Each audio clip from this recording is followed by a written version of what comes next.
بسم اللہ الرحمن الرحیم۔ محترم حاضرین، موجودہ حالات میں آپ ٹی وی چینل کو کھولیں، کسی خبر کے چینل کو، اخبارات دیکھیں، یا عام حالات میں لوگوں کے نشیب و فراز کی معلومات لیں، تو ایک وہ شخص جس کے اندر ایمان ہے، ایمانی درد ہے، ایسا شخص اپنے آپ کو بے بس اور بے چین محسوس کرنے پر مجبور ہے۔ ہر طرف ہمیں یہ دکھائی دیتا ہے کہ اسلام کے خلاف واضح طور سے جو چھپی سازشیں، چھپے پروگرامز ہیں، منصوبے ہیں، وہ ہیں اپنی جگہ، لیکن کھل کر جو حملے ہو رہے ہیں اس کا سلسلہ چل رہا ہے۔ ہر روز ایک نئی خبر، ہر روز ایک نیا زخم۔ ابھی تازہ ہم نے ہفتہ عشرے میں سنا کہ سویڈن یہ ترقی یافتہ اور مہذب دنیا کا ملک کہلاتا ہے، وہاں قرآن کے نسخے کو جلایا گیا، اور یہ پہلی مرتبہ نہیں ہوا۔ قرآن کو اس سے پہلے بھی قرآن کی بے حرمتی کی گئی، فلمیں بنائی گئی، اور اسلام، مسلمانوں، پیغمبر اسلام جناب محمد رسول اللہ صلی اللہ علیہ وسلم کو وقفے سے نشانہ بنانے کی کارروائیاں یورپ میں کی جاتی ہے۔ کسی ملک میں ہمیں خبر ملتی ہے کہ اذان پر اعتراض ہے، کہیں مسلمانوں کی مسجد کے مینارے پر اعتراض ہے، اور کہیں مسلم لڑکیوں کے حجاب اور اسکارف کو بھی قابل قبول نہیں گردانا جا رہا ہے۔ وہاں سے ہندوستان میں بھی یہ مسائل آ گئے۔ مہذب دنیا، ہر ایک کو اس کے جینے کا حق ہے، حقوق انسانی کے ٹھیکیدار، مذہبی آزادی، چارٹر آف ہیومن رائٹس، اس کا جو کاغذ پر روشنائی پر ڈھنڈورا پیٹتے ہیں اقوام متحدہ کے حوالے سے، انہیں اسلام کی ان تعلیمات سے ڈر لگ رہا ہے۔ میں اکثر یہ بات آج کل کہہ رہا ہوں، اور غور کرنے کی بات ہے، اور ہمیں اپنے غیر مسلم بھائیوں سے بھی بولنے کی بات ہے کہ تھوڑی دیر کے لیے سوچئے کہ کیا وجہ ہے کہ لوگ قرآن کا نسخہ جلا رہے ہیں، کیا وجہ ہے کہ پیغمبر اسلام جناب محمد رسول اللہ صلی اللہ علیہ وسلم پر وقفے سے نشانہ سادھا جاتا ہے، کیا وجہ ہے کہ مسلمانوں کی ایک چیز پر، ان کی قربانی پر، ان کی اذان پر، ان کے حجاب پر، ان کے دیگر آئلی قوانین پر بار بار رک کر اعتراض کے صرف اسلام اور مسلمان اتنا نشانہ کیوں ہیں؟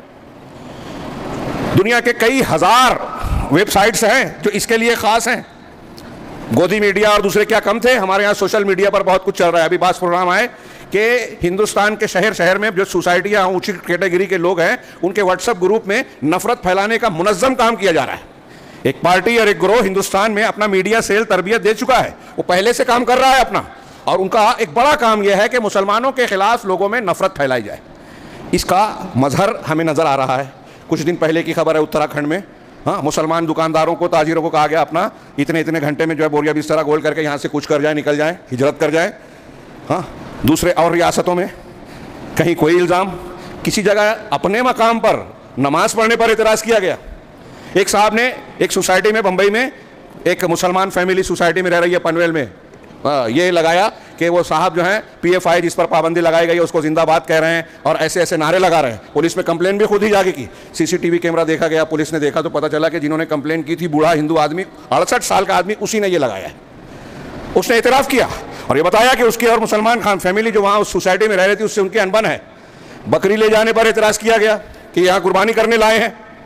یہ نفرت، یہ مخالفت بڑھتی جا رہی ہے، اور ہمیں سب کو دکھائی دے رہا ہے، پورے ملک کو دکھائی دے رہا ہے کہ اس نفرت کے تعلق سے حکومت کی اور ایک خاص گروہ کی شہ اور سرپرستی حاصل ہے، اور بتدریج مختلف ایسے فیصلے کیے گئے جو مسلمانوں کے خلاف ہیں، اسلام پر ضرب لگانے والے ہیں، اور اب پوری طریقے سے یکساں civil code, uniform civil code کی تلوار لٹکا دی گئی۔ میں نے گزشتہ ہفتہ مالیگاؤں میں خطبہ دیتے ہوئے اسی تناظر میں کچھ باتیں کی تھی، اور یہ تذکرہ کیا تھا کہ لوگوں میں اس صورتحال کا کتنا خوف ہے، لوگ کتنے سہمے اور ڈرے ہوئے ہیں۔ عوام ایسا محسوس ہوتا ہے کہ ہمارے وہ لوگ جو قائدین کہلاتے ہیں، یہ میں نے پچھلے ہفتہ کہا، دہرا رہا ہوں، عوام ہمارے قائدین میں بھی خوف، دہشت اور اس کا رد عمل نظر آ رہا ہے۔ وہ بلیک میل ہو رہے ہیں، دباؤ کا شکار ہیں، یا کیا ہیں واللہ عالم۔ ایک CD ہم نے دیکھی، میں نے اس کا حوالہ دیا مدنی صاحب کا، کہ وہ یہ کہہ رہے ہیں کہ سناتن دھرم سول کوڈ اگر نافذ ہوتا ہے تو سناتن دھرم جو ہندو مذہب کا پرانا نام ہے، اصلی نام ہے، یہ اس کو نافذ کیا جائے تو مسلمانوں کو امن چین ملے گا، جو کسی بڑی سے بڑی اسلامی ریاست میں مسلمانوں کو نہیں مل سکتا۔ میں نے گزشتہ ہفتے اس بیان کو کوٹ کر کے یہ کہا کہ یہ کفر والی بات ہے، ان کو کافر نہیں کہا، یہ دماغ میں رکھیے گا۔ اگر کوئی شخص اسلامی قانون اور اللہ کے رسول صلی اللہ علیہ وسلم کی لائی ہوئی کسی تعلیم کو ناپسند کرتا ہے تو علماء عقیدہ نے باتفاق بدلائل یہ بیان کیا ہے کہ یہ کفر ہے، لا الہ الا اللہ کو توڑ دینے والا ہے، اسلام سے خارج کر دینے والی چیز ہے۔ اگر ہم اور آپ یا کوئی بھی مسلمان اللہ کے نبی صلی اللہ علیہ وسلم کی لائی ہوئی کسی تعلیم کو کہ یہ نبی کی تعلیم ہے، یہ بات ثابت ہو جائے اور اس کو ناپسند کرے تو وہ کفر ہوگا. اب جس نے اس کا ارتکاب کیا اس کی کیا تعویل کرتا ہے، حقیقت کیا ہے، یہ الگ بات، ہم فتویٰ نہیں دے رہے ہیں، لیکن یہ بات کفر کی ہے. اور یہ بات جب پھیلی، تنقیدیں کی گئیں تو کچھ لیپا پوتی کے بیان بھی آ گئے کہ ہم آپ قانون بنائیں، ہم توڑیں گے، ہم ایمان نہیں دیں گے وغیرہ وغیرہ. مگر ان کے پیچھے جو میسج دینا تھا، میں ایسا محسوس کرتا ہوں کہ وہ میسج آ گیا. اور آج ہمیں مسلمانوں میں بھی کچھ لوگ نظر آ رہے ہیں جو یہ کہہ رہے ہیں کہ یکساں سول کوڈ اگر نافذ بھی ہوا تو مسلمانوں کا کیا کچھ نہیں ہوگا، زیادہ مسائل ان کو ہوں گے. پتہ نہیں کس احمق کی جنت میں یہ لوگ جیتے ہیں.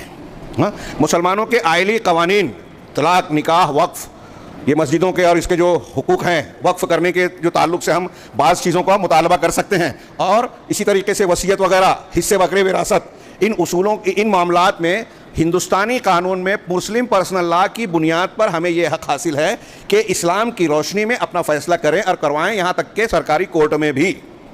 یہ الگ بات ہے کہ ہمارے یہاں مسلم پرسنل لا کا ماخذ فتاوی عالمگیری جو فقہ حنفی کی کتاب ہے اس کو مانا گیا ہے. میں نے ایک مقام پر کہہ دیا تھا، عمر آباد میں بڑی ہلچل مچی تھی کہ اگر قرآن و حدیث کو اس کا ماخذ رکھا جاتا، مسلکی تناظر میں مت دیکھیے، اگر قرآن حدیث کو یہ بتایا جاتا کہ اسلامی قانون کا ماخذ قرآن و حدیث ہے تو جتنے جج اور وکیل ہیں مسلم کیسز لڑنے کے لیے قرآن و حدیث کا مطالعہ کرنے پر مجبور ہوتے، کتنا فائدہ ہوتا، اندازہ لگائیے. وہاں ایک عالم نے بیان کیا تھا، سیرت کا مقابلہ کمپٹیشن رکھا تھا تو کچھ ہندوؤں نے حصہ لیا، کافی لوگوں نے، اور جس کا پہلا نمبر آیا تھا وہ مسلمان ہو گیا. تو میں نے کہا یہ اگر اس طرح ماخذ رکھا جاتا تو کتنے لوگ قرآن حدیث پڑھتے. خیر یہ ایک الگ بحث ہے. میں یہ عرض کر رہا تھا کہ بظاہر یہ راہ ہموار کرنے کی کوشش کی جا رہی ہے، اور ایسا محسوس ہو رہا ہے کہ ہمارے اوپر طبقے کا حصہ جو ہے کافی کچھ ہموار ہو چکا ہے، جیسے بابری مسجد کے معاملے سے فیصلے سے پہلے یہ معاملات ہوئے تھے. لیکن اللہ رب العالمین کائنات کی تدبیر کرتا ہے، نظام چلاتا ہے. ابھی اور بھی کچھ دوسرے طبقات بھی ہیں جو اعتراض کر رہے ہیں. میں یہ عرض کرنا چاہتا ہوں کہ یہ ساری افتاد، پریشانیاں، مصیبتیں یہ مسلمانوں کے لیے کچھ نئی نہیں ہیں، اور موجودہ حالات میں یہ سنگین سے سنگین تر ہوتی جا رہی ہے، کیونکہ حکومت کی سرپرستی اور ان کے انتخابی سیاسی مفادات جب داؤ پر لگتے ہیں تو مہنگائی کا مسئلہ، بے روزگاری کا معاملہ، ان کی نااہلی، لوگ ان سے ناراض ہو رہے ہیں، پالیسیاں ناکام ہو رہی ہیں، ملک کو جو ہے نقصان ہو رہا ہے. ان ساری باتوں کو چھپانے کا بہترین پردہ یہ ہے کہ مسلمانوں کا، ہندو مسلم کا ایشو اٹھایا جائے، اور لوگوں کو، غیر مسلم طبقے کو بھی عجیب و غریب بات ہے کہ سب سمجھتے ہیں لیکن مسلمانوں سے نفرت کے پردے میں سب بہہ جاتے ہیں. اس دھارے میں حکومت کی نااہلی کو چھپا لیتے ہیں. 2 بیان دے دیا گیا کہ بھائی مسلمانوں کے خلاف یہ ہے. ابھی ہمارے ایک ٹی وی اینکر کو میں نے کہا، اس نے کہا کہ ہندو سکھ، یعنی ایک مسلمان کو تکلیف ہو رہی ہے تو ان کو سکھ محسوس ہو رہا ہے. ایسے میں یہ جو صورتحال ہے، میں نے عرض کیا کہ لوگ ڈرے سہمے ہیں، اور بعض جو مسلمان ہیں بہت کچھ تو ایسے ہیں جو غافل ہیں، بے پرواہی کا شکار ہیں، کیا ہو رہا ہے کیا نہیں ہو رہا ہے ہم کو کوئی لینا دینا نہیں ہے. کچھ ایسے ہیں جو تھوڑا موڑا شعور رکھتے ہیں تو ان کی نہج اور منہج غلط ہے، وہ کچھ لوگوں کے پیچھے اندھے چل رہے ہیں، وہ ان کے بڑے سودے بازی کرتے ہیں تو یہ بھی ان کی بات بولنے لگتے ہیں کہ ہاں چلنے دو، کوئی مسئلہ نہیں ہے، قوم کا سمجھوتا، قوم کے مفادات کا سمجھوتا اور سودا کر لیا جائے. اور جو لوگ جو لوگ حقیقی طور سے درد رکھتے ہیں، صاحب ایمان ہیں، جن کے دل میں دکھ ہے، درد ہے، نظر آ رہا ہے کہ کیا خطرات ہیں، وہ ایسا محسوس کرتے ہیں کہ ہم بے بس ہیں. اسی تمہید اور تناظر میں نے پچھلے ہفتے یہ خطبہ دیا کہ مسلمان کے پاس ایک ایسا ہتھیار ہے جو کتنا بھی بے بس اور بے کس ہو جائے، بے سہارا نظر آئے، وہ اس کے لیے سب سے مضبوط ہتھیار ہے. اور بقول علامہ ابن تیمیہ رحمہ اللہ کہ جذبہ صادق، سچا دل اور صالح دعائیں مسلمانوں کا ایسا لشکر ہے، ایسی فوج ہے جسے کوئی ہرا نہیں سکتا، کوئی بے سہارا نہیں چھوڑ سکتا.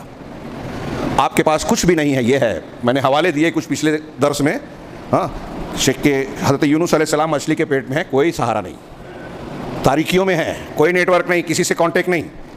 کس سے دعا کی؟ لا الہ الا انت سبحانک انی کنت من الظالمین. حضرت ایوب علیہ السلام، ان کا واقعہ، گھر بار چھوٹ گیا، اکیلے ہو گئے، بیماری میں ہیں، دولت چلی گئی، رب انی مسنی الضر وانت ارحم الراحمین، ان کی دعا. یہ بیماری کی، پریشانی کی حالت میں یہ دعائیں مخالفین کے تعلق سے صبح و شام ہم دعائیں جو پڑھتے ہیں، اور آیت الکرسی کی کیا کہتے ہیں، سورہ بقرہ کی آخری 2 آیتیں ہر رات میں پڑھنے کی تعلیم دی گئی ہے، اور اللہ کے رسول نے فرمایا کہ جو کسی رات میں پڑھ لے ہوئے آمن الرسول سے آخر تک، وہ اس کے لیے کافی ہوں گی، یعنی ہر شر اور مصیبت سے بچنے کے لیے. اس کا آخری جملہ ہے ان آیتوں میں، وانصرنا علی القوم الکافرین انت مولانا فانصرنا علی القوم الکافرین. اے اللہ تو ہمارا مولا ہے، لہذا کافر قوم کے خلاف ہماری مدد فرما، کافر قوم کے خلاف ہماری. یہ ایک دعا ہے. اگر کفار و مشرکین کا ڈر ہے، ہمارے پاس کوئی طاقت نہیں ہے، کوئی ہتھیار نہیں ہے، اپنے بچاؤ کے لیے کوئی ذریعہ بظاہر نہیں ہے، تو سب سے مضبوط ذریعہ لیکن ہمارا مسئلہ یہ ہے کہ روحانی اسباب جو شریعت نے جو چیزیں بتائی ہیں اب ہماری نظر میں اس کی اہمیت نہیں ہے, ہم اس کو بااثر سمجھتے نہیں ہیں, واقعات پڑھتے ہیں, سنتے ہیں, غور نہیں کرتے. آپ تھوڑی دیر کے لیے سوچیے, میں اکثر پیش کرتا ہوں 3 لوگ غار میں پھنسے, واقعہ سب جانتے ہیں, بخاری مسلم کا. ہاں, پہاڑ کا غار کا دہانہ بند ہو گیا, طوفانی ہوائیں, بارش جو بھی تھا, ہاں دہانہ بند ہے. تینوں نے اخلاص کے ساتھ اپنے اپنے نیک عمل کا واسطہ دے کر اللہ سے دعا مانگی کہ اللہ ہم کو اس مصیبت سے بچا. لمبا واقعہ ہے, آپ سب جانتے ہیں. ہر شخص کی دعا پر پہاڑ کی چٹان وہ تھوڑی تھوڑی سرک گئی اور غار کا دہانہ کھل گیا. آپ غور کیجئے کہ ان کے پاس کون سا کرین تھا, کون سی طاقت تھی, کون سا بچانے والا جتھا تھا جو ان کی مدد کے لیے گیا. کیا کسی نے ان کے بچاؤ کی کوئی محنت اور کوشش کی؟ صرف اور صرف ان کے بس میں دعا تھی اور انہوں نے دعا کی. اور ہر شخص کی دعا کے بعد دہانہ کھلا, اس کا مطلب دعا سے چٹان ہٹ رہی ہے. ہماری مصیبت حل نہیں ہوگی؟ اللہ کے رسول صلی اللہ علیہ وسلم کا ارشاد, ہاں امام ترمذی نے نقل کیا جو حسن درجے تک پہنچتی ہے, علامہ البانی نے بھی اور علامہ ترمذی نے بھی حسن کہا. اللہ کے رسول صلی اللہ علیہ وسلم نے فرمایا ان الدعاء ينفع فيما نزل وفيما لم ينزل. ہاں کہ جو مصیبت نازل ہوئی ہے اور جو نازل نہیں ہوئی, یعنی جو تکلیف, مصیبت, پریشانی, بیماری آپ پر آئی ہے اور جو نہیں آئی ہے, آ سکتی ہے, وہ دونوں میں دعا آپ کو فائدہ پہنچاتی ہے. فعلیکم عباد اللہ الدعاء, لہذا اے اللہ کے بندو تم دعا کو لازم پکڑو.